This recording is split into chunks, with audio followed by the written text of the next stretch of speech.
Shalom, shalom, shalom bien-aimés, shalom et bienvenue à ce direct flash des dimanches matins. Le sujet aujourd'hui, de qui relève ma réussite? Moi ou Dieu? Quand j'ai des problèmes, quand j'ai des défis, quand je dois faire des percées, quand je dois réussir. De qui cela dépend?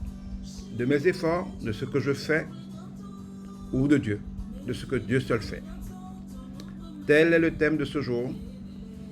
Les directs du dimanche matin sont flash, sont rapides. On va traiter rapidement cette question. Merci Kevin d'être là. Merci vous tous qui êtes connectés. Merci d'être présents. Coucou, Akla, shalom.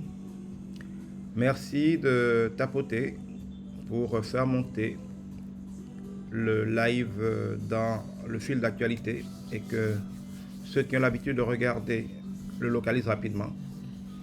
Merci aussi pour vous qui êtes en ligne de me confirmer que vous m'entendez bien. Merci aussi de profiter des premières minutes du direct pour signaler votre présence. Je suis tel, je fais tel. Ça permet à quelqu'un sur le direct de vous voir. Peut-être des clients, peut-être des partenaires et d'autres choses de ce genre-là. Shalom à vous tous. Merci de me confirmer que vous m'entendez bien. Espoir, shalom à toi. Lawal, shalom. Est-ce que vous m'entendez bien? Est-ce que le son est bon sur TikTok, sur YouTube, sur Facebook? Est-ce que vous m'entendez clairement? Si oui, merci de me le confirmer. Damakako, shalom à toi. Jean-Rodolphe, shalom. Si vous avez des questions par rapport au thème, je rappelle le thème aujourd'hui, c'est un thème qui revient souvent. Quand d'ailleurs les gens parlent de destinée, ils parlent de souveraineté de Dieu, c'est un thème qui revient souvent. Qui donne le résultat dans ma vie? De qui ça dépend que je m'en sorte? De qui ça dépend que je sorte des problèmes que j'ai, des dettes que j'ai, que je guérisse, que je réussisse, que mon mariage soit heureux, que j'accomplisse ma destinée, que je marche dans la foi? Est-ce que ça dépend de moi ou est-ce que ça dépend de Dieu? Tel est le thème d'aujourd'hui. Et je vais être très short, on va aller rapidement sur le sujet. Si vous avez des questions par rapport à ça, n'hésitez pas. C'est le moment de les poser. Je pourrai toujours y répondre. Comme nous sommes sur plusieurs plateformes, ce n'est pas toujours évident de monter des gens dans le direct. Mais vous pouvez toujours poser vos questions en commentaire afin que je puisse en tenir compte. Merci donc de me confirmer que vous m'entendez. Sur TikTok, confirmez-moi que vous m'entendez bien.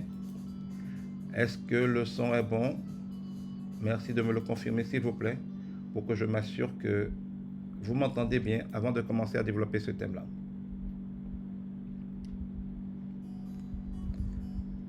Je regarde. BTP Logistique, shalom. Espoir, confirme-moi s'il te plaît. Ou quelqu'un d'autre, Kevin, n'importe qui, merci de me confirmer que vous m'entendez bien. Est-ce que le son est bon? Oui, Jean-Rodolphe Kakou m'a confirmé que c'est bon. Je peux donc avancer directement avec ça. D'accord, merci, c'est gentil à vous de me l'avoir confirmé. Alors, comme je le disais, donc, le thème aujourd'hui, pour ceux qui viennent de nous rejoindre, c'est celui de la souveraineté de Dieu ou de notre autonomie. Est-ce que l'homme est comme un repos? Rien ne dépendrait de lui. Dieu a tout prédestiné. Et donc, Dieu aurait tout mis en place. Il saurait qui va s'en sortir, qui ne va pas s'en sortir. Nous n'aurions qu'à subir la vie. Nous n'aurions qu'à jouer un film prédéterminé. Donc, ce que nous faisons, ne faisons pas, ne change rien. Ça dépendrait que de Dieu. Est-ce que c'est comme ça? Est-ce que c'est plutôt Dieu qui est donc ainsi responsable de notre vie? Quasiment au point où nous en serions pour notre part irresponsables et donc on devrait s'en prendre qu'à Dieu de ce que la vie donne? Ou est-ce qu'au contraire, nous sommes responsables de nos vies et ce que nous faisons, ne faisons pas, dépend alors de nous, dépend de nos choix, dépend de ce que nous fassions bien les choses, qu'il s'agisse des quatre domaines, j'aime bien dire, c'est comment nous pensons, comment nous parlons, comment nous agissons, comment nous réagissons. Est-ce que la vie dépend plutôt de nous? Eh bien, il y a plusieurs opinions sur la question, mais je crois que l'opinion de la parole de Dieu, je vous la dirai à la fin. La première tendance est celle-là, de croire que Dieu est totalement souverain. Ce qui est vrai. De croire que Dieu est le maître de tous les temps, de toutes les circonstances. Ce qui est vrai. De croire que rien n'arrive si Dieu ne le permet. Ce qui est vrai. de croire qu'aucun malheur ne frappe une ville ni personne sans que Dieu ne l'ait permis. C'est clair dans la parole de Dieu, c'est vrai. De dire que Dieu connaît la fin des choses avant leur commencement, c'est vrai. Et que, quel que soit ce que le cœur de l'homme médite, c'est les desseins de l'Éternel qui en dernier ressort s'accomplissent. C'est vrai. Tout cela aurait tendance à nous donner l'impression que bon, nous ne sommes que là, comme des pions sur un échiquier, le seul qui joue, c'est Dieu, tout dépend de lui. C'est pas totalement faux que Dieu est le seul maître du jeu, mais ce n'est pas vrai pour autant que tout dépend de lui. Ici, le mot tout est important. Beaucoup dépendent de lui, et en dernier ressort, il est le seul qui obtient ce qu'il veut. Mais est-ce que cela veut pour autant dire que tout, le mot tout est important ici, dépend de lui? Que des choses dépendent de lui, oui. Que l'essentiel dépend de lui, oui. Qu'on ne puisse rien faire sans lui, oui. Qu'il sache comment les choses vont se terminer, oui. Qu'il manœuvre qu'en général, il obtient toujours ce qu'il veut, et je dirais même qu'il obtient toujours ce qu'il veut, oui. Mais est-ce que cela veut pour autant dire que nous n'avons aucun rôle et que nous sommes juste en train de jouer un scénario prédéterminé? Non. Non. Tout est totalement vrai que Dieu est souverain, comme on vient de le dire, mais cela ne veut pas dire que nous n'ayons aucun rôle, que nous n'ayons aucun pouvoir sur notre propre vie. Une autre conception des choses, c'est celle de dire que tout dépend de nous. Dieu ou n'existerait pas, mais je pense que la plupart des gens sont assez malins, assez sages pour savoir quand même que Dieu existe. Mais même ceux qui croient que Dieu existe ont parfois de Dieu la conception, par exemple, diraient certains, par exemple, du grand architecte. Le grand architecte est donc celui qui aurait tout créé, qui aurait fait l'architecture du monde, qui l'aurait mis en branle, qui aurait établi d'accord des lois qui gouvernent l'humanité, mais qui pour autant ne serait pas là, vivant, présent, personnel, avec une vraie personnalité, en train au quotidien, dans les moindres temps, les moindres circonstances, de gérer ce monde. Donc, il y aurait l'idée d'un Dieu créateur, d'un Dieu maître, certains parleraient de l'univers, d'une puissance créatrice qui est là, d'accord, mais qui, après avoir créé le monde, aurait un peu laissé les choses tourner tout seul, aurait lancé un programme, et puis à l'intérieur du programme, tout dépendrait de nous, de ce que nous faisons ou ne faisons pas. Nous serions donc des demi-dieux, des vrais maîtres de notre vie, et le résultat ne dépendrait au finish que de nous, et pas du tout de Dieu. Parce que Dieu aurait déjà tout fait, il aurait donné la même chance à tout le monde, il aurait mis en branle la machine, et en réalité, rien ne dépendrait plus vraiment de nous dans tout cela. Ça semble en certaines choses un peu vrai, mais c'est faux. S'il est vrai que l'homme a sa part de responsabilité, ça c'est certain, il n'est pas du tout vrai de penser qu'en aucun scénario, en aucune façon, il soit possible d'imaginer un scénario dans lequel tout est déjà mis en place, nous n'aurions qu'à faire comme nous voulons. Et là, il y a d'ailleurs des théories comme celle de la réincarnation, on aurait tel nombre de vies, certains disent 800, certains disent tel autre nombre, et donc si on ne réussit pas bien, on revient une autre fois, et on se perfectionne, et notre âme se perfectionne. Non, non et non. Ça, c'est faux, c'est pas vrai, ça ne se passe pas comme ça. Donc, nous n'avons pas des vies infinies, et nous ne sommes pas laissés complètement à un univers préorganisé, bien régi, c'est vrai, mais dans lequel nous pourrions faire ce que nous voulons et avoir un résultat qui ne dépend que de nous. Nous ne sommes pas totalement les seuls responsables de ce qui nous arrive. S'il est vrai que nous avons des leviers en main, s'il est vrai que nous pouvons manœuvrer, s'il est vrai que nous devons faire des choses, s'il est vrai que beaucoup de choses dépendent de nous, ce n'est pas vrai pour autant que tout puisse jamais dépendre de nous. Vous voyez, j'ai donc pris deux extrêmes que j'ai traités. Dieu, maître de tout, nous ne sommes que des spectateurs qui, en conséquence, ne sommes responsables de rien. Non, c'est pas vrai. Oui, Dieu est le maître absolu, mais c'est pas vrai que nous sommes responsables de rien, que nous n'avons pas de rôle à jouer. Deuxième alternative complètement opposée aussi, où on ne croit pas en Dieu, où Dieu a tout créé mais il laisse tourner les choses et le résultat ne dépendrait que de nous, nous serions les seuls maîtres du résultat. Ça aussi c'est faux. S'il est vrai que nous avons un rôle à jouer, que nous avons une certaine maîtrise et que nous pouvons faire des choix et orienter des choses importantes dans notre vie et parfois toute notre vie, il n'est pas vrai que nous puissions par nous-mêmes, en nous-mêmes, avoir un quelconque pouvoir de faire ce que nous voulons, Dieu n'étant qu'un spectateur neutre. Donc cette deuxième alternative aussi est fausse et l'évidence au quotidien le prouve. Et c'est justement parce que ces deux évidences-là, ou ces deux extrêmes-là, sont toutes contredites par les faits, par la réalité que chacun de nous vit, parce que même si tu n'es pas un théologien, même si tu n'es pas un expert de la parole de Dieu, au quotidien quand même, la vie te prouve que ce n'est pas vrai que tout dépend de Dieu, c'est évident. Et en même temps, la vie te prouve que ce n'est pas vrai que tout dépend de toi. Et c'est parce que justement la vie nous prouve de manière cinglante au quotidien que tout ne dépend pas de Dieu, pas plus que tout dépend de nous, que nous nous posons, pour la plupart, si nous sommes minimalement sages, cette question. Cela veut dire que la vérité est entre les deux, comme la plupart des choses de Dieu. C'est un Dieu sage, c'est un Dieu d'équilibre. La vérité, c'est que Dieu a sa part et nous avons notre part. Mais il faut comprendre comment ça fonctionne. La vérité, c'est que Dieu est l'alpha et l'oméga. Ça veut dire que c'est lui qui détermine les choses. Shalom, vérité. Ça veut dire que c'est lui qui détermine les choses. C'est lui qui impulse les choses. C'est lui qui est au commencement. C'est lui qui donne l'orientation. C'est lui qui fait la création. C'est lui qui fixe les règles. Et il est à la fin. C'est lui qui juge, c'est lui qui évalue, c'est lui qui a déterminé le résultat qu'il veut. Donc Dieu est là encadrant tout.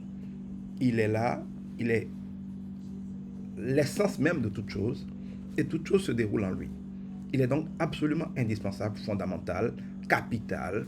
Et on ne peut rien imaginer sans comprendre, accepter que Dieu au début, que Dieu à la fin, que tout dépend de Dieu.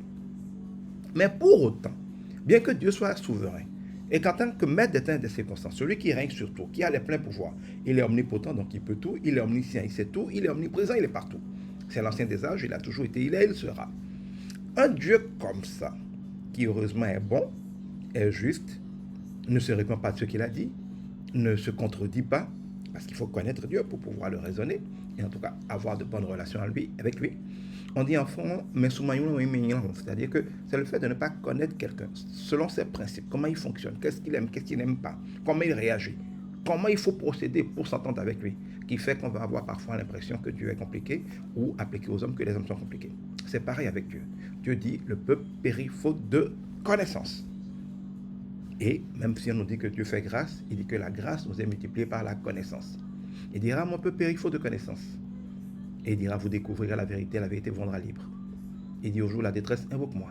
Je te répondrai, je te révélerai les choses cachées que tu ne connais pas. La connaissance, savoir ce qui est, comment les choses doivent être, est donc capital si on veut s'en sortir. Et donc, Dieu est souverain, mais nous sommes responsables. Comment les deux peuvent aller ensemble? C'est la grande question. Eh bien, il faut comprendre que notre responsabilité, qui existe bel et bien, parce que Dieu nous a donné le libre arbitre. Dieu nous a donné le pouvoir de choisir et le devoir de choisir. Dieu dit dans sa parole, j'ai mis, en prenant le ciel, donc le règne spirituel, et la terre, le règne matériel, à témoin, je vous ai donné le choix. Je vous ai donné le choix entre la vie et la mort, entre la bénédiction et la malédiction. Choisissez donc la vie pour vous et pour votre postérité, parce que nos choix ne s'appliquent pas qu'à nous. Ils ont des répercussions sur ce que nous engendrons sur notre postérité. Je dis souvent que si quelqu'un naît dans une famille pauvre, ce n'est pas sa faute. Mais s'il meurt pauvre, c'est sa faute. Le contexte dans lequel nous naissons, comment nous commençons la vie, notre héritage, nous ne l'avons pas choisi. C'est le choix de nos parents, pour eux et pour la postérité que nous sommes. Mais la vie nous offre des occasions de dormir, de nous enliser dans cet héritage, ou alors d'en sortir et de prendre un autre chemin. Donc Dieu dit, et il dit, le règne spirituel en est témoin, le règne matériel en est témoin, je vous ai donné le choix entre la vie et la mort, entre la bénédiction et la malédiction. Choisissez. Le libre arbitre, et on le voit tout au long de la Bible, dans la parole de Dieu révélée, est un des privilèges que Dieu nous a donnés. C'est le privilège qui fait qu'on peut choisir de suivre Dieu, ou on peut choisir de tourner dos à Dieu, ce qu'on appelle le péché.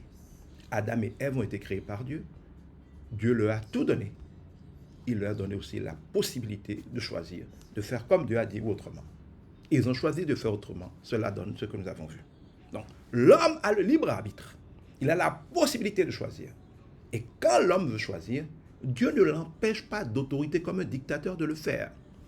Quand Adam et Ève ont voulu commettre le péché, Dieu n'est pas intervenu pour dire « Stop, ne faites pas ». Dieu ne les a pas empêchés de le faire. Dieu les a laissés faire. Et il est venu juger ce qu'ils ont fait. S'ils n'avaient pas le pouvoir de choisir, Dieu serait injuste de sanctionner quelque chose que nous n'avons pas le pouvoir de faire ou de ne pas faire. Si quelque chose s'impose à nous, Dieu ne peut pas nous en vouloir pour. Le fait simplement que nous soyons responsables et que Dieu puisse récompenser ou punir ce que nous faisons est la preuve que nous avons un libre arbitre et la responsabilité de faire des choix et que nous allons répondre de nos choix. La question, je le répète, qui se pose en principal, c'est comment Dieu peut être le maître de tout et qu'en même temps nous ayons la responsabilité, que nous ayons une responsabilité. Je crois que c'est dans l'articulation des choses. Et je vous donne quelques exemples pour vous les illustrer. En fait, Dieu est le premier. Nous venons à sa suite. Si vous prenez un arbre, par exemple, qui va devoir grandir, porter des fruits, donner des feuilles, vous allez pouvoir utiliser les feuilles pour, par exemple, manger ou pour des médicaments. L'écorce, pareil, les racines, pareil. Et les fruits, on va les manger souvent. Nous voulons cueillir ces choses, disposer de ces choses. Et c'est ça la réussite que de les avoir, de pouvoir en disposer. Mais de qui cela dépend-il? Parce que Jésus nous dit que les choses de ce monde sont l'ombre des choses spirituelles. Pour comprendre des réalités spirituelles, il faut comprendre des réalités matérielles et naturelles et faire un parallèle. Parce que Dieu, qui a établi les choses vraies en esprit, a fait le monde matériel comme un reflet, comme une projection des réalités spirituelles. La loi de la gravité, par exemple, dans le matériel, est une projection de la loi de l'humilité dans le spirituel. L'humilité, celui qui ne prétend être à rien, qui sait qu'en lui-même il ne vaut rien, que sans Dieu ne peut rien faire, cette attitude de légèreté en termes d'état d'esprit de prétention va précéder la gloire, donc l'élévation. Tandis que l'orgueil, je suis lourd, je suis important, je pèse fort, je pèse gros, qui est l'équivalent d'un surpoids dans le matériel, va précéder la chute. Donc si vous regardez bien, la loi spirituelle de l'humilité qui précède la gloire et de l'orgueil qui précède la déchéance a pour pendant naturel la loi de la gravité. Et ce n'est pas l'objectif direct, mais je pourrais vous donner des dizaines de lois spirituelles que vous allez voir se manifester dans les lois physiques. Par exemple, la loi de la semence et de la récolte. Pourquoi faut-il donner des dîmes? Pourquoi faut-il semer des offrandes? Pourquoi faut-il faire du bien aux autres? Eh bien, il suffit de regarder. Même si je veux te donner une grande ferme avec plein de fruits et que tu deviennes un producteur agricole riche, je ne te donnerai pas les fruits, je te donnerai des semences. Et tu vas mettre les semences en terre. Et la terre doit être fertile. Tu as ta part dedans, la vie a sa part dedans. Il doit pleuvoir. Ça, c'est la vie, c'est Dieu qui le fait. Mais quand tout s'est réuni, tu vas récolter des fruits que tu vas pouvoir vendre.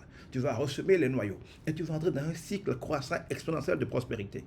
Parce qu'on t'a donné les noyaux.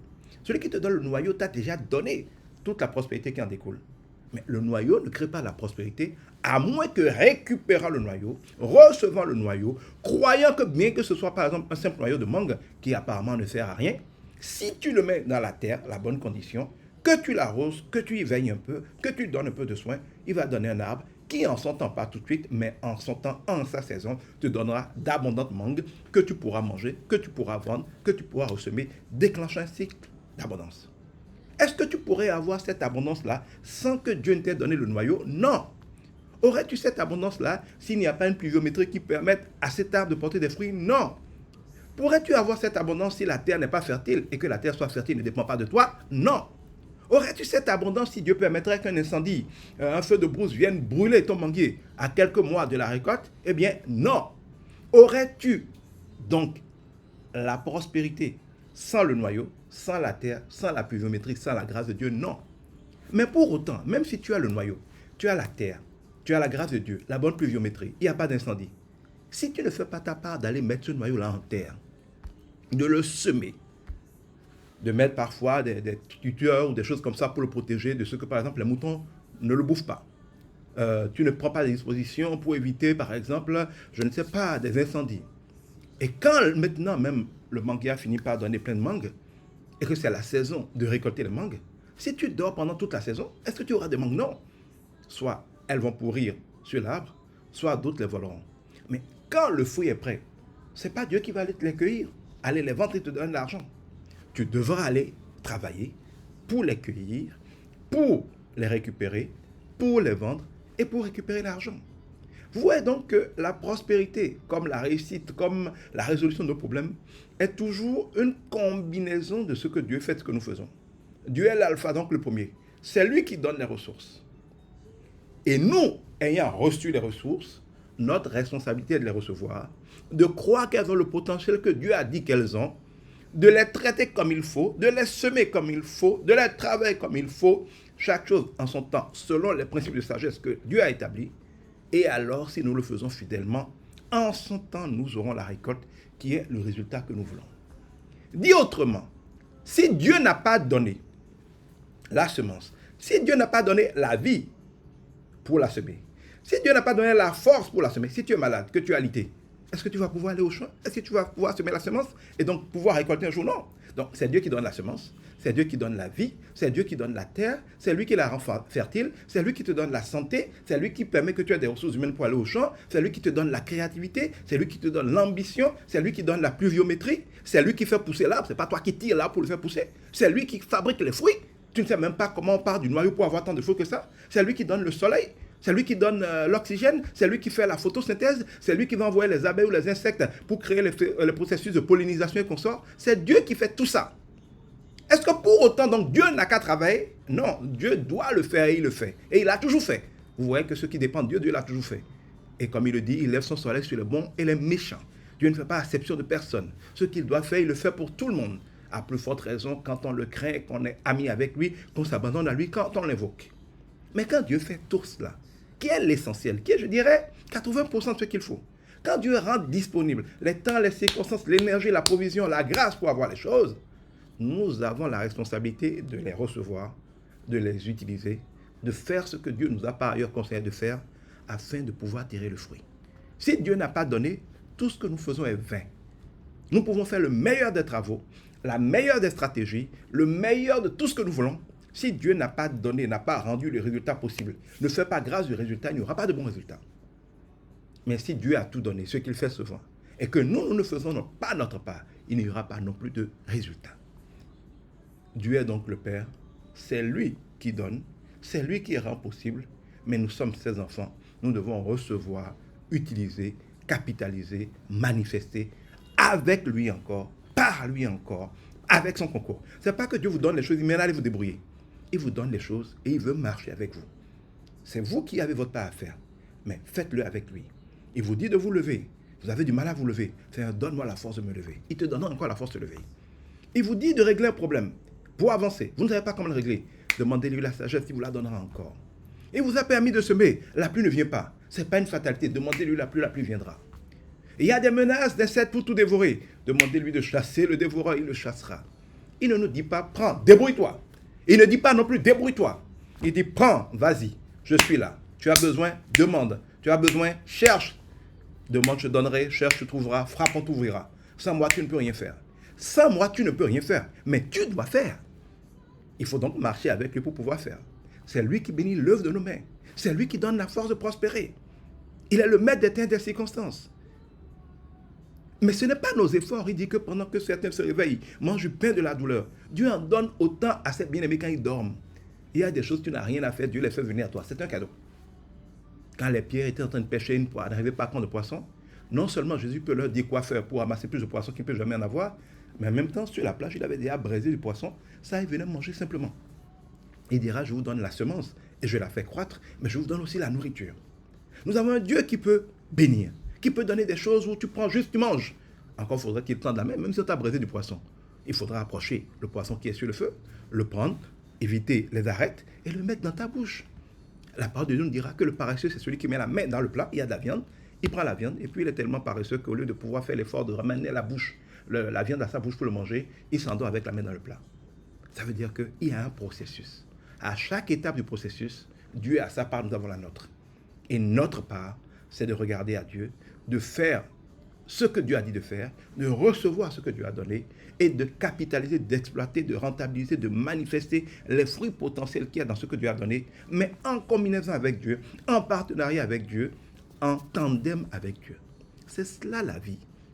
La prière, c'est la communication avec Dieu pour recevoir des choses de Dieu, pour dire à Dieu ce qu'on veut, pour demander à Dieu ce qu'on veut, pour rendre grâce à Dieu, pour s'abandonner à Dieu, pour demander à Dieu et abandonner notre vie au contrôle de Dieu, pour se mettre sous l'autorité de Dieu, pour demander à ce que Dieu nous autorise, pour lui dire, tu m'as donné le libre arbitre de faire comme je veux. Mais j'utilise mon libre arbitre pour dire, je veux faire comme toi tu veux. Que ton règne vienne, que ta volonté soit faite. C'est ainsi qu'on réussit. Nous ne sommes donc pas des robots que Dieu manœuvre totalement, n'ayant aucun pouvoir, mais nous ne sommes pas non plus les maîtres. Dieu dit et c'est vrai.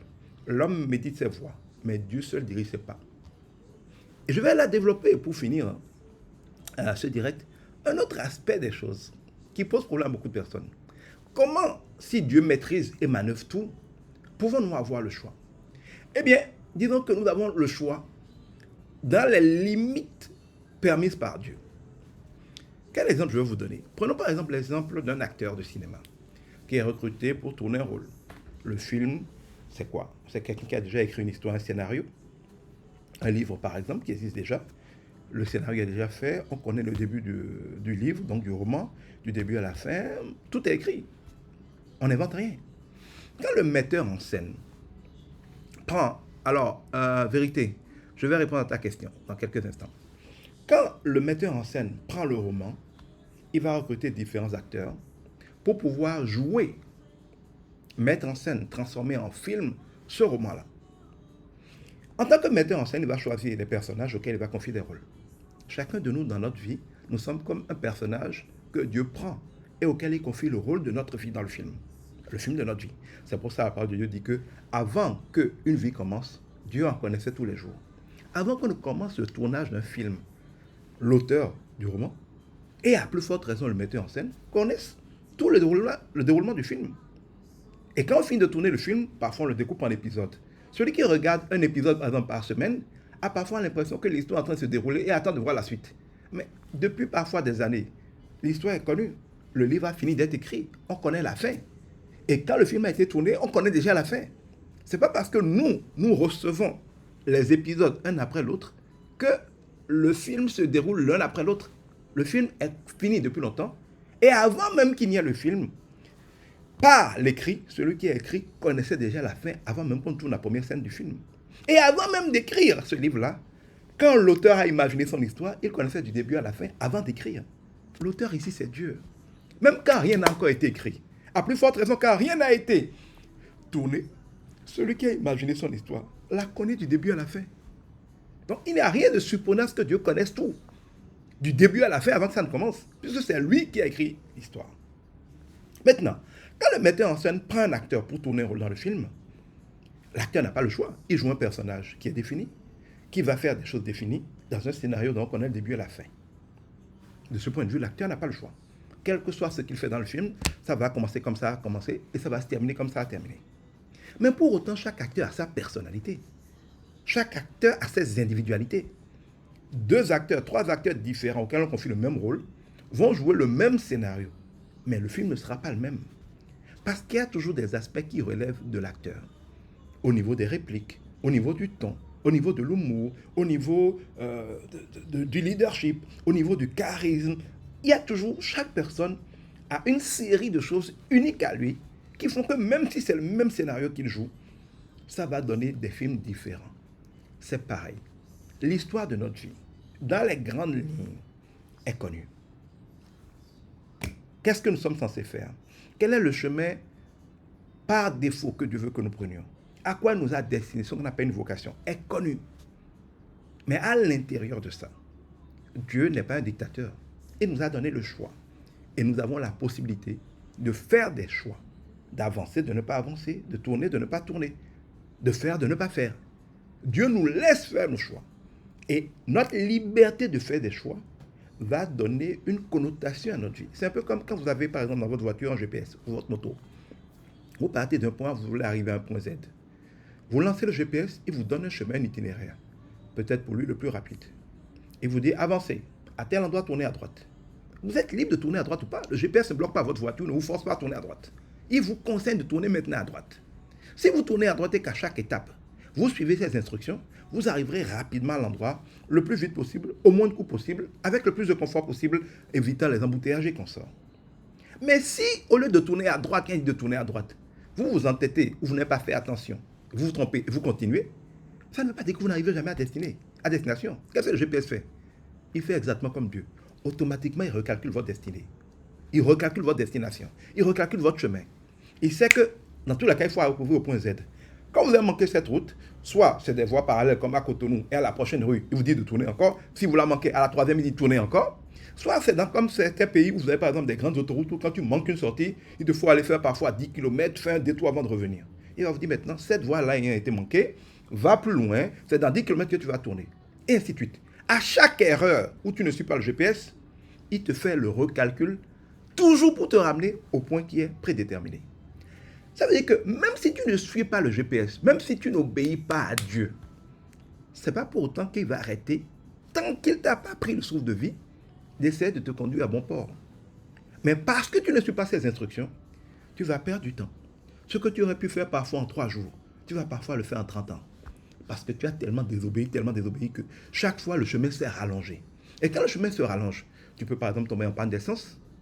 Il va falloir attendre d'avoir l'argent pour avoir l'essence. Parfois, c'est la nuit, les stations sont fermées. Il va falloir dormir là, attendre le lendemain que les stations ouvrent. Donc là, tu vas commencer à faire des frais d'hôtel. Tu vas devoir payer la nourriture la nuit. Peut-être que tu peux être agressé parce que tu as dormi dans une ville que tu ne connaissais pas la nuit. On va peut-être voler tes affaires. Ça va te faire rester dans la ville peut-être pendant 1 mois pour essayer de faire des petits boulots pour récupérer l'argent avant de continuer. Tu vois, chaque fois que tu désobéis, là où peut-être en obéissant au GPS, tu aurais peut-être en 30 minutes passé de là où tu étais et atteint la destination où tu veux aller, tu peux te retrouver à perdre 3 mois pour faire ce que tu aurais pu faire en 30 minutes. Pourquoi? Parce que tu n'as pas suivi le plan parfait. C'est comme ça que fonctionne la vie. Nous avons une vocation.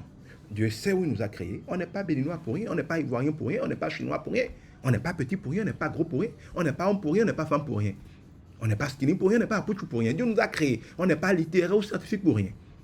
Dieu nous a créés avec des caractéristiques qui correspondent à son plan pour nous. Si l'oiseau a des ailes comme l'aigle, c'est parce qu'il a été configuré pour voler loin.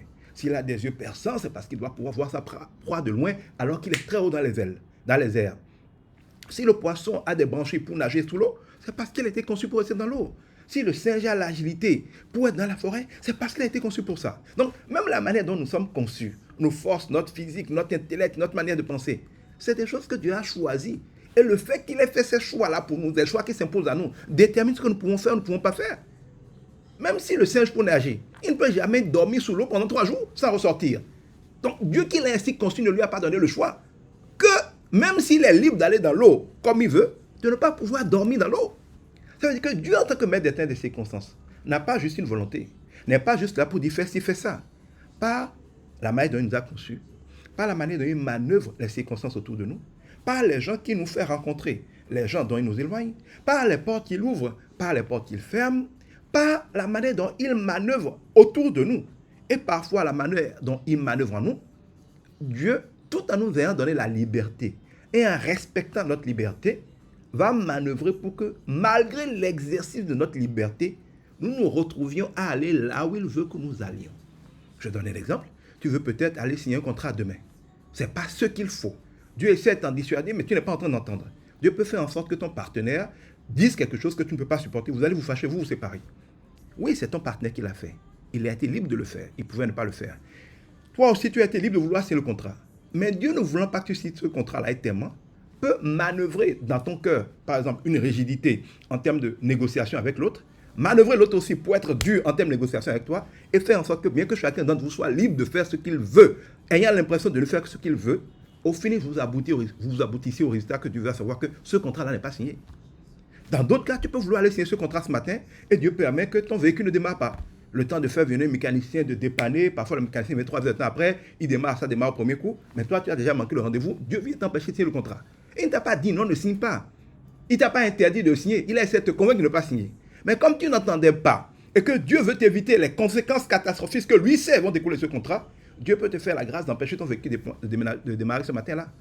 C'est-à-dire que tout en te laissant libre de faire ce que tu veux, Dieu est assez fort, assez puissant, manœuvrant tout, contrôlant tout, pour, dans les faits, te contraindre, sans t'avoir contraint, à aller là où il veut. Et quand tu échappes à un de ces dispositifs, il en déploie immédiatement, comme le GPS, un autre derrière.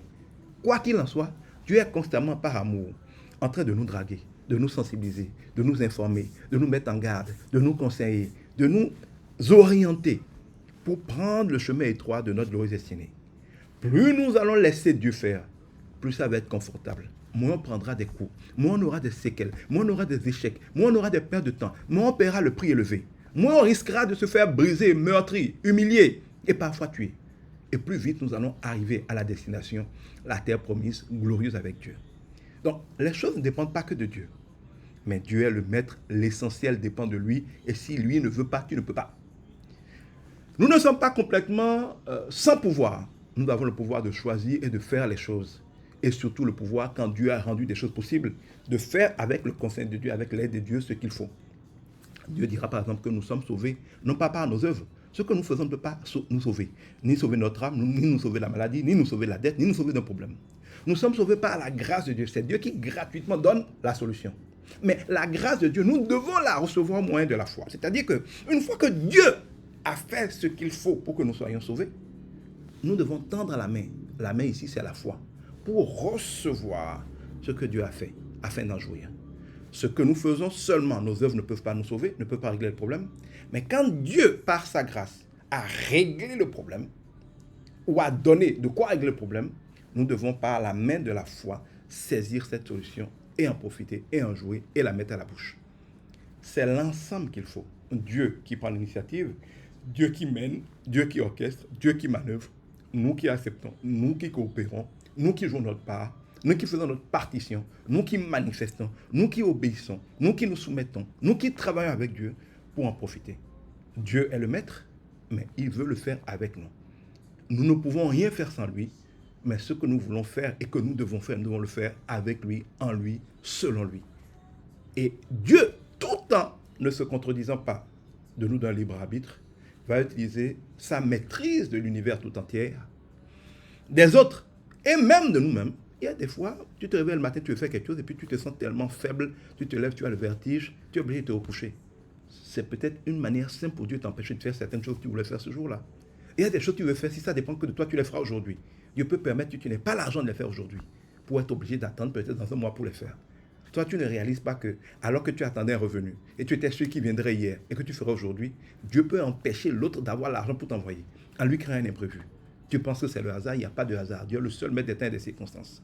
Ayant le pouvoir de manœuvrer les temps et les circonstances, Dieu peut à la fois nous laisser libres de faire ce que nous voulons, tout en veillant à ce que, autant que cela dépend de lui, nous ne fassions pas des choses qu'il ne veut pas. Et s'il ne les veut pas, souvent c'est que ce n'est pas le meilleur pour nous, ce n'est pas bon pour nous.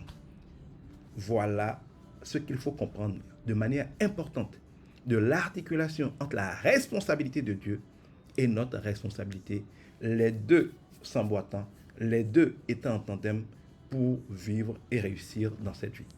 Je vais regarder les questions, j'ai vu qu'il y avait des questions en ligne. Laissez-moi regarder rapidement et je vais y répondre. Si vous avez d'autres questions, n'hésitez pas à les poser, on va pouvoir y répondre.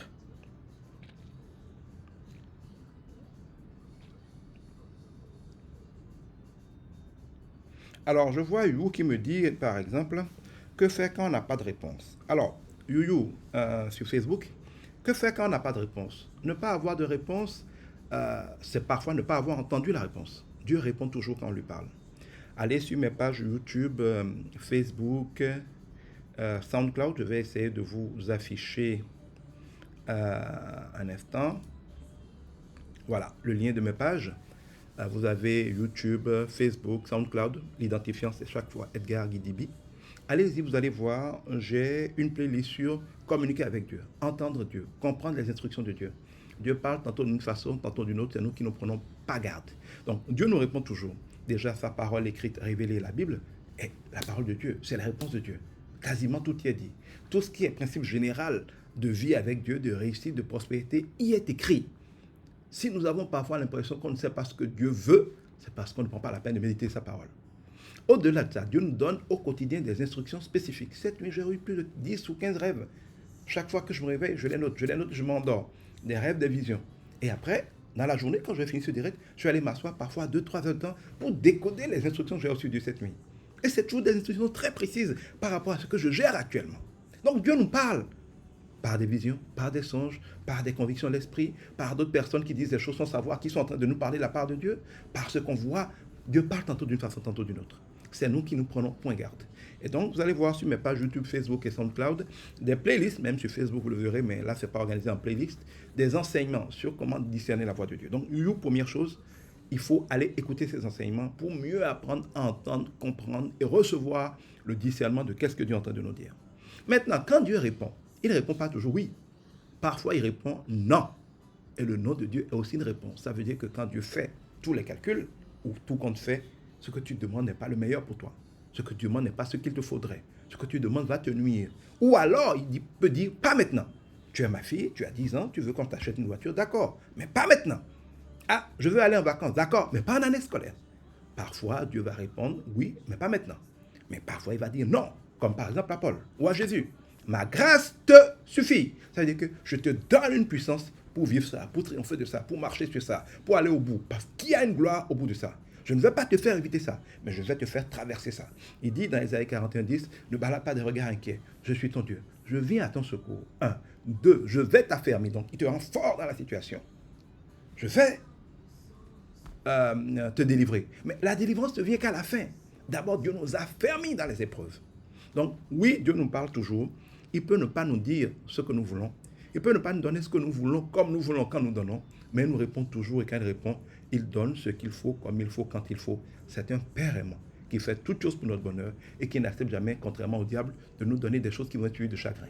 Donc, quand nous demandons quelque chose à Dieu et qu'il dit non ou qu'il dit pas maintenant, c'est qu'il a toujours mieux pour nous. Il faut se fier à ce qu'il a de mieux pour nous, qui est toujours meilleur que ce que nous-mêmes nous demandions. Donc, il faut savoir que Dieu nous aime, qu'il veille et qu'il veillera toujours à ce qu'on ait ce qu'il faut, même si il ne nous donne pas toujours ce que nous avons demandé. Voilà ce que je peux répondre à Youyou. Je vais regarder maintenant sur TikTok, je vois plusieurs questions. Je vais essayer d'y aller rapidement. Un instant.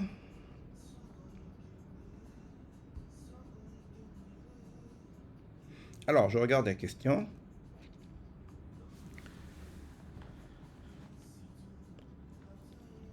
Alors, l'économiste me dit, j'ai besoin de M. Kidibi, pasteur, sur un dossier de vente d'expropriation qui a vendu. Je comprends rien à ce que vous dites.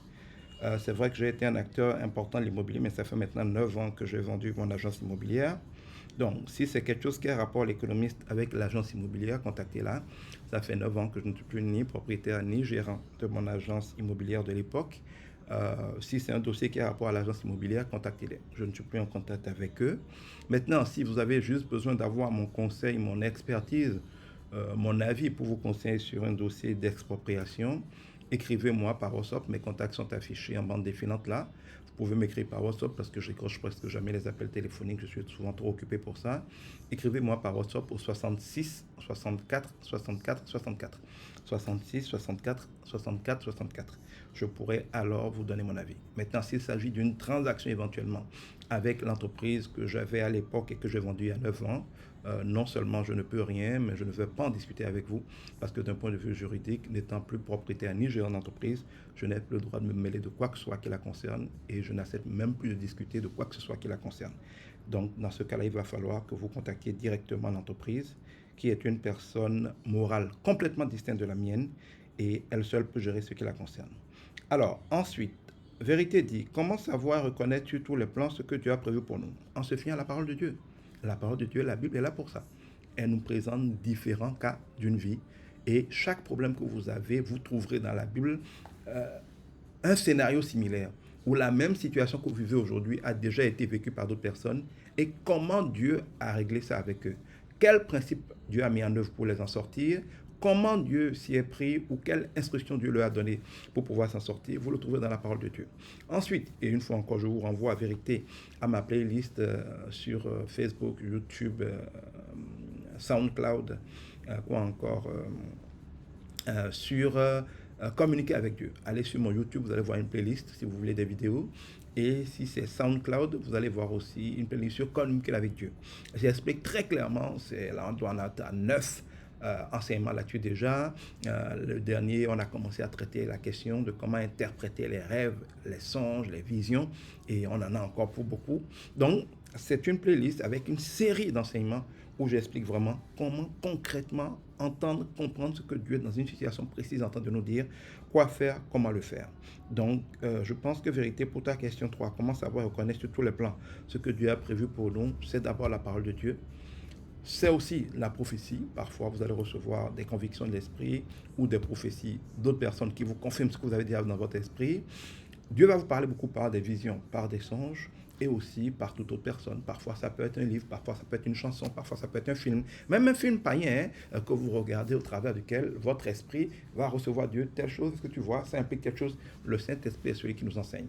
Donc, quand vous êtes en Dieu, enfant de Dieu, né de nouveau en Christ, que vous avez le Saint-Esprit en vous, le Saint-Esprit va être celui qui va vous dire quoi faire, comment le faire. Et il est là, il nous parle tous les jours. Parfois, nous ne l'entendons pas. Donc, l'enjeu n'est pas tant d'obtenir que Dieu nous parle. que d'entendre quand Dieu nous parle.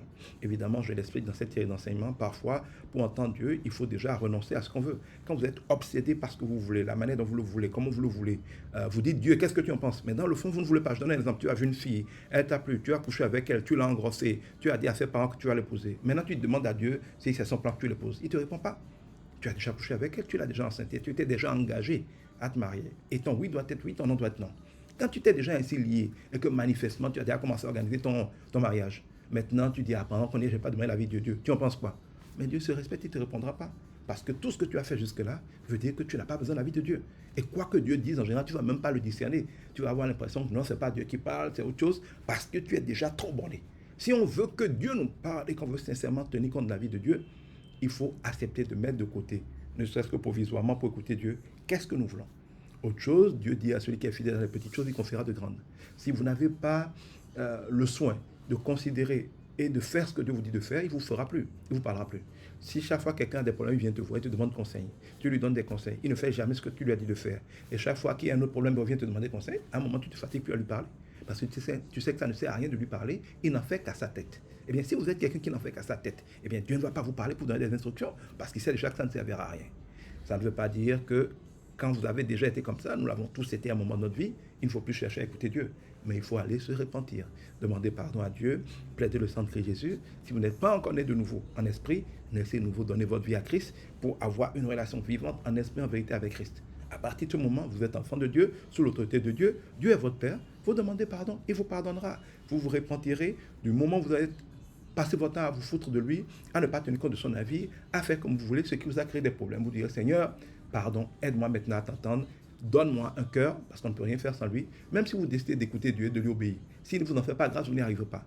Et il dit même qu'il essaie de le faire sans lui, c'est de l'orgueil. Dieu résiste aux orgueilleux. Et celui qui compte sur ses propres forces, y compris pour obéir à Dieu, est un orgueilleux.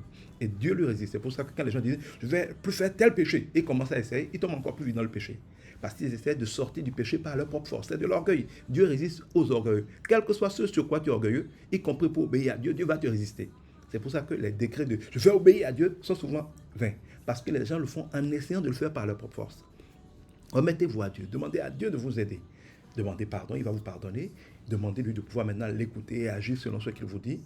Et demandez-lui la grâce de pouvoir le faire. Tout cela mis ensemble, il va vous parler.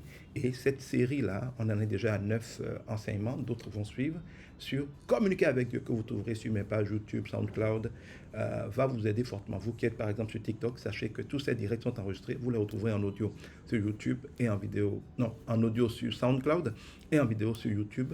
Vous allez pouvoir aller réécouter cette série. C'est très très important parce que quand vous faites ce que Dieu a dit de faire et que instant après instant dans votre vie, vous pouvez discerner qu'est-ce que Dieu est en train de vous dire, vous allez de victoire en victoire, quelles que soient les circonstances. On dit telle voix apparaît droite à un homme, mais son issue c'est la mort. Nos problèmes viennent souvent du fait que nous croyons de bonne foi que le choix que nous faisons est bon. Parfois nous avons tout raisonné, si, sachant que ça va marcher. Tu te lances, un seul petit détail, une seule petite chose se passe, tous tes plans sont à l'eau. Le gouvernement change, une politique, et puis tu te retrouves endetté. Tu as fait des prêts très élevés pour faire quelque chose, un seul petit incident, un truc, quelqu'un qui t'a trahi, ou bien un imprévu simplement, et tu te retrouves en faillite. Notre vie est ainsi faite, pourquoi? Parce que ce qui nous paraît cohérent, qui ne peut que marcher, c'est notre raisonnement humain. Mais on ne connaît pas l'avenir. Dieu qui connaît toutes choses veut nous conseiller. Il dit, invoque-moi, je te répondrai, je te révélerai les choses que tu ne sais pas. Ayons l'humilité de savoir que sans Dieu, nous ne pouvons rien faire, et donc de demander le conseil de Dieu. C'est comme ça qu'on vit dans la victoire. Alors, je regarde. Vérité dit, et si on ne sait pas lire ou interpréter les écrits de la Bible, comment faire? Je les enseigne amplement. Allez voir justement cette playlist sur communiquer avec Dieu. Je l'enseigne comme peut le comprendre un petit enfant du primaire. Après, vous allez voir, toujours sur YouTube et SoundCloud, vous avez une playlist sur la chapelle des leaders. C'est une école A à Z, petit à petit, pas à pas, dans des choses très terre à terre, pour vous donner une relation vivante avec Dieu. Aller à l'église, c'est bien, si on y apprend à marcher avec Dieu.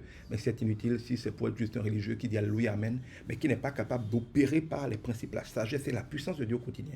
J'enseigne tout cela terre à terre, comme je vous parle là, sur la playlist de la chapelle des leaders. Allez-y, vous allez avoir des réponses à tout cela. Ensuite, quelqu'un me dit, les accidents de masse, où le contrôle a été fait, où il y a des âmes innocents, c'est la faute de qui? Alors tout ce qui arrive n'est pas toujours la faute des victimes. Il y a des choses qui sont des fautes de la communauté. On le voit dans la Bible, une communauté peut devenir idolâtre. Ça suffit pour que Dieu frappe. Une communauté peut se moquer de Dieu.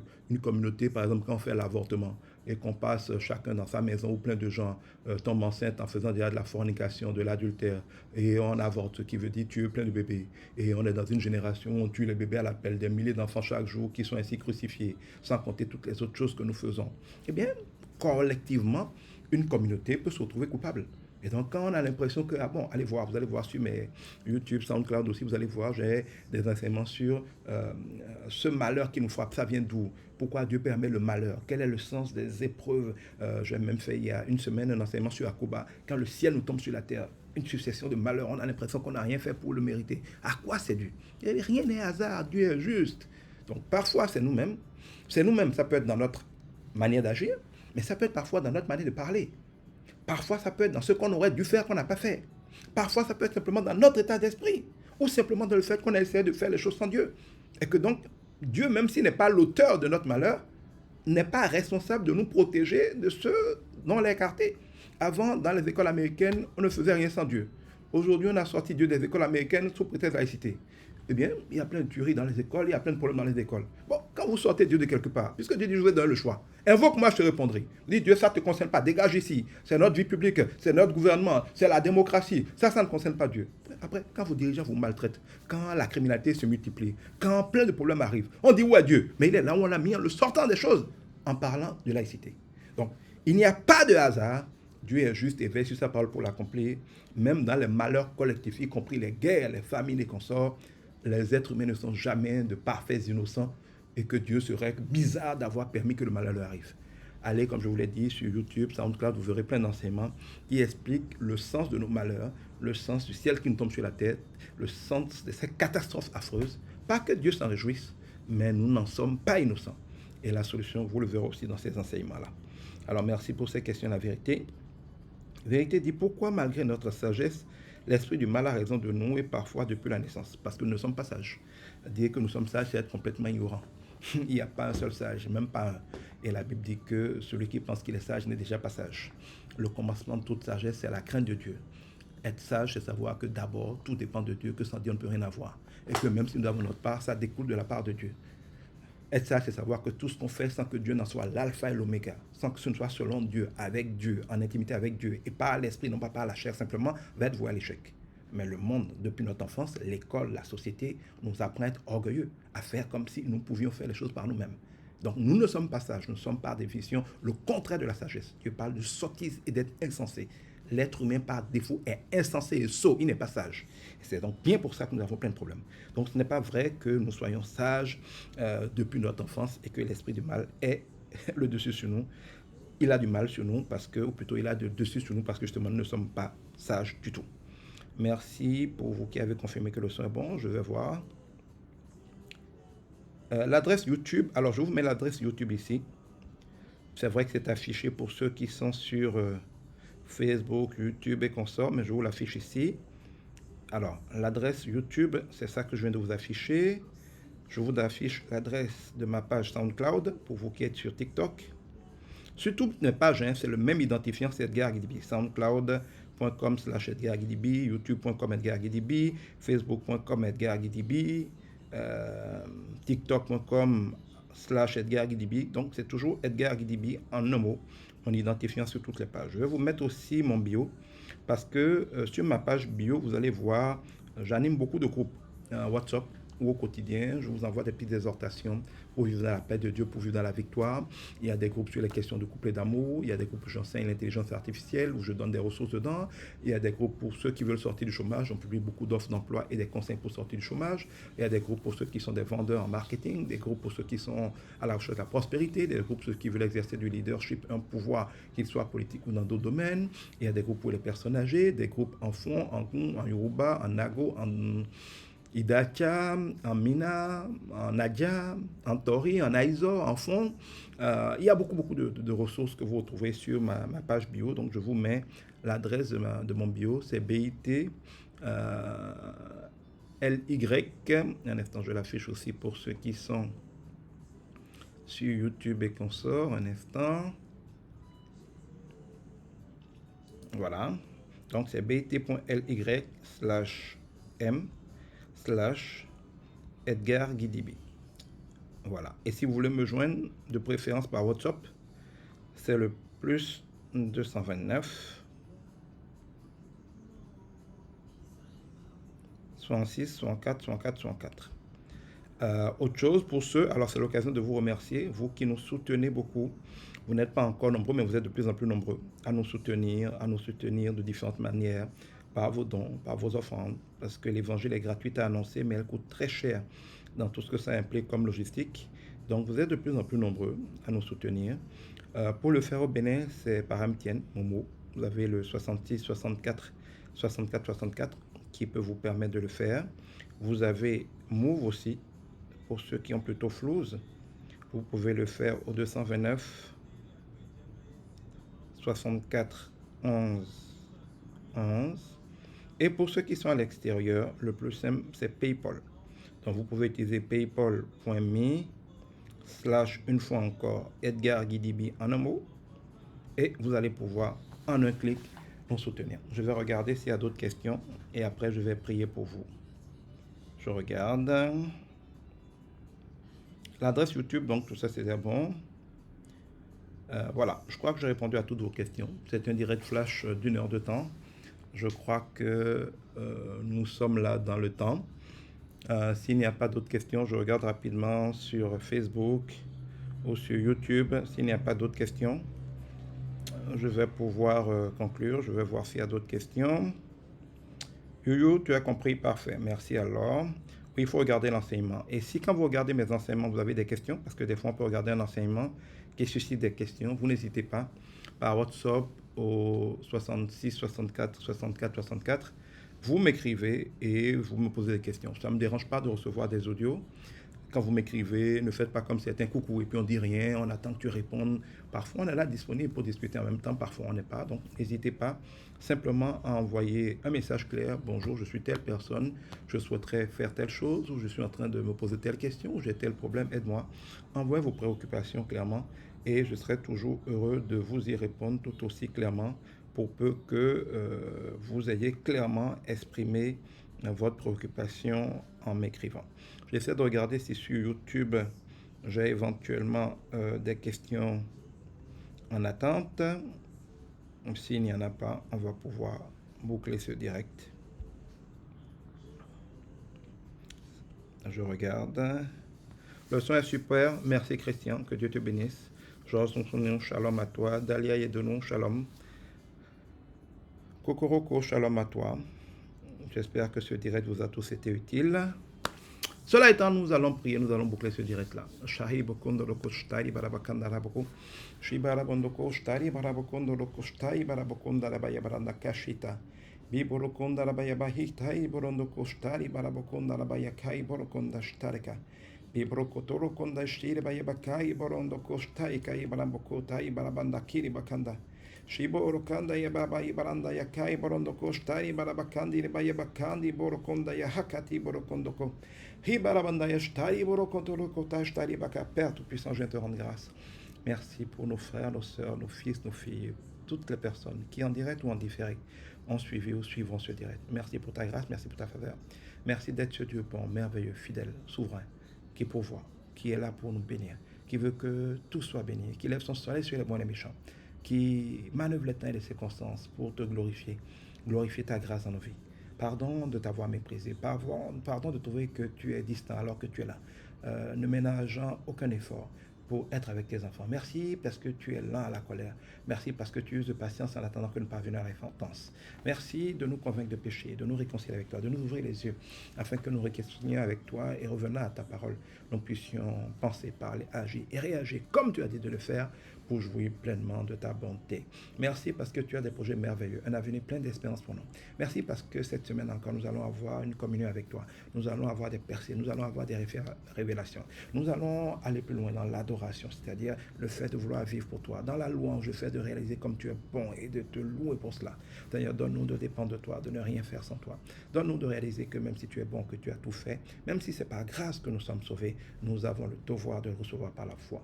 Produis en nous la foi. Fais-nous grâce de la foi. Donne-nous le don de la foi, afin que nous croyions en toi, que nous nous arrêtions, que nous sachions que tu es Dieu, mais que nous exercions aussi notre autorité, notre libre arbitre, pour croire en toi, pour accepter ta parole, pour l'intégrer dans nos cœurs et pour vivre selon elle. Sans toi, nous ne pouvons rien faire parce que tu es là, nous n'en sommes que les branches, mais c'est qu'il te plaise de vivre au travers de nous. Donne-nous un cœur qui t'aime, qui te chérit. Donne-nous de revenir à toi, afin de jouir de toi. Tu veux nous bénir. Fais-nous la grâce de nous abandonner à ta grâce, afin que ta grâce dans nos vies ne soit pas vaine. Je viens particulièrement prier pour le corps de Christ dans nos différents pays. Réveille-le, restaure-le, bénis-le, nettoie-le, équipe-le, outille-le, et glorifie-toi à travers de lui, afin qu'il soit vraiment le sel de la terre, la lumière du monde, et une solution pour tes enfants. Je viens prier, Seigneur, pour notre pays, le Bénin en particulier. Sois le maître de nos temps, de nos circonstances, que ta volonté soit faite et que tout ce que tu as prophétisé soit accompli. Fais grâce à ce pays. Nous te recommandons les autorités de ce pays, Seigneur, que ta parfaite volonté soit faite à tous les égards. Je viens te prier aussi pour que ce soir, parce que nous sommes là le deuxième dimanche du mois de septembre, nous allons avoir ce soir à 21h le direct interactif des dimanches soirs où je réponds pêle-mêle aux questions des auditeurs et des téléspectateurs. Seigneur, merci parce que tu es avec nous ce soir. Merci parce que nous nous y retrouvons à ce rendez-vous et que tu nous parles encore, tu nous édifies encore, tu nous bénis. Donne que ce que tu nous donnes de partager soit écouté, soit relayé et que tout ce auquel tu l'as destiné le reçoive et en soit béni. Je viens maintenant te rendre grâce pour ceux et celles qui sèment dans ce ministère, ceux et celles qui par leurs offrandes, leurs dîmes, leurs prémices et tout ce que tu leur mets à cœur, tout ce que tu leur as donné, ont un cœur d'investir dans ton œuvre. Ceux qui nous bénissent, qu'ils soient au Bénin, en Afrique ou à l'extérieur, ceux qui sèment, ceux qui disent nul ne doit venir devant l'Éternel les mains vides et qui ont compris que là où nous sommes deux ou trois réunis en ton nom, nous sommes à l'église et que tu es là au milieu de nous et qui honorent ce ministère, qui honorent ce que nous faisons de tout ce que tu leur as donné. Seigneur, bénis-les. Sois fidèle à ta parole. Ouvre les écluses du ciel sur leur vie. Chasse-en tout dévoreur. Donne qu'il ne manque de rien. Que comme Isaac qui a semé, même dans les temps de sécheresse et de famine, il les récolte en abondance, qu'il soit riche, fort riche. Merci Seigneur parce que tu les bénis selon ta richesse et ta gloire et tu donnes qu'il ne manque de rien. De sorte que tous les jours, quel que soit le besoin, ils reçoivent toujours ce qu'il faut avec des suppléments pour de bonnes œuvres. Merci Seigneur pour tout cela. Merci parce que tu l'as fait. Merci parce que nous sommes bénis en toi. Merci parce que tu es avec nous. Tu nous gardes jusqu'à ce que nous nous retrouvions encore ce soir et que ton nom soit béni. Merci aussi pour les directs la semaine prochaine. Jeudi, midi 30 à 13h30, le direct sur les questions professionnelles. Le samedi soir, de 21h à 22h, le direct sur les questions de l'amour. Merci Seigneur parce que tu es merveilleux, que ton nom soit béni. Dans le nom de Christ Jésus, nous sommes exaucés. Excellent dimanche à vous tous. J'espère que tout le monde se porte bien. Que Dieu vous garde tous.